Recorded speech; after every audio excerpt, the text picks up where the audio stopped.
Bharatiya Janata party కానీ RSS కానీ సైద్ధాంతికంగా ముస్లింలు ద్వేషించదు. అది చాలామందికి తెలియని అంశం. ఎందుకంటే అందరూ కూడా అది ముస్లిం ద్వేషాన్ని ప్రచారం చేయడం వల్ల ముస్లింలకు ఇచ్చే ప్రత్యేక సదుపాయాలు. ఇది భారతదేశంలో మెజార్టీలు హిందువులు అయితే హిందువులకి రావాల్సిన ఇప్పుడు పాకిస్తాన్లో మైనార్టీలను హిందువులకి ఏ ఫెసిలిటీ ఉండదు. ఇంకా అక్కడ వాళ్ళ ఒత్తిడి ఎక్కువ ఉంటుంది ముస్లిం సామాజిక వర్గం. భారతదేశంలో మైనార్టీలకు ప్రత్యేక హక్కులు ఉంటాయి, మెజార్టీలకు ఏ హక్కులు ఉండవు.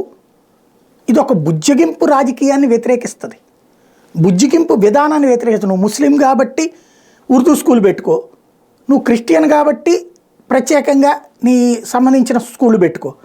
అదే హిందువులకు వచ్చేటప్పటికి హిందుత్వం చెప్పుకోకూడదు, ప్రత్యేకంగా హిందువులకు సంబంధించి స్కూల్ ఉండకూడదు. ఇదేంటి, ఉండకపోతే ఏ మతానికి స్కూల్ ఉండొద్దు, ఉంటే అన్ని మతాలకి స్కూల్ ఉంచు. ఇది వాళ్ళ formula.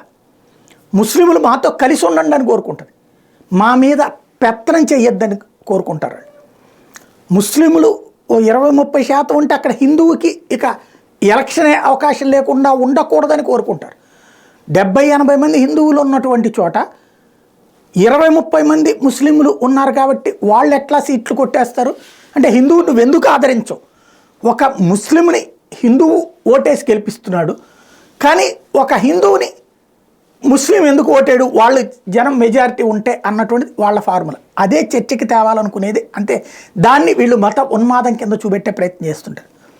ముస్లింని ద్వేషించద్దు అనేటువంటిదే Bharatiya Janata party formula. దానికి సాక్ష్యం ముస్లింల్ని సంబంధించి ఎక్స్ట్రీమ్ లెవెల్కి వెళ్ళిపోయినటువంటి వాళ్ళకి దఫా ఎంపీ సీట్ లెవెల్.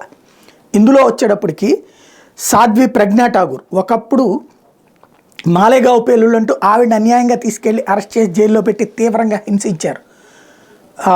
దానికి ఆమెకి అలాంటి ఆవిడ బయటకు వచ్చాక తనకి ఎంపీ ఇచ్చారు, గెలిచింది క్రిందసారి. ఇప్పుడు ఆమెకి ఇవ్వలేదు. ఎందుకు ఇవ్వలేదు అంటే, ముస్లింలకు సంబంధించి తీవ్ర వ్యాఖ్యలు చేసింది, దుర్భాషలాడింది, కాబట్టి ఆవిడికి టికెట్ ఇవ్వలేదు. అట్లాగే రమేష్ బిదూరి, పర్వేష్ వర్మ, జయంతి సిన్హా వీళ్ళు కూడా ముస్లింలకు సంబంధించి మత విధానాల గురించి కించపరచడము, లేకపోతే గోహత్యకి సంబంధించినటువంటి వ్యవహారంలో ఉన్న ముస్లింలకి ఆశ్రయం ఇచ్చినందుకు ఒకళ్ళకి అట్లాగే, అంటే ముస్లింల్ని హింసించిన వాళ్ళను, ముస్లింల్ని వేధించిన వాళ్ళను, ముస్లింల్ని అవమానించినటువంటి వాళ్ళకో ఇవ్వలేదు సీట్లు. అది తద్వారా ముస్లిం ఫ్రెండ్లీ మేము, కానీ ఆధిపత్యాన్ని ఇవ్వం, మాతో సమానంగా చూస్తాం అనేటువంటి సంకేతాన్ని ఇచ్చింది.